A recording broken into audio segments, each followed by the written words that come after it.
శ్రీ ముఖలింగం వచ్చాం కదా, ఇగో గోపురాలు. శ్రీకాకుళం డిస్టిక్లో ఉంది.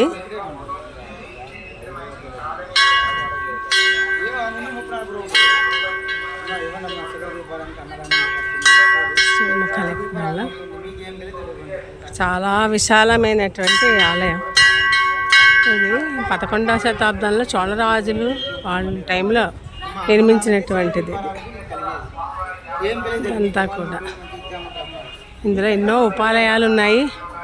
విష్ణుమూర్తి, లక్ష్మీనారాయణుడు, ఈశ్వరుడు, ముఖలింగేశ్వరుడు అన్నీ ఉన్న ఆలయం ఇది.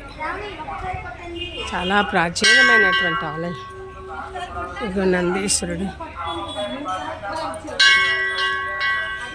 నంది.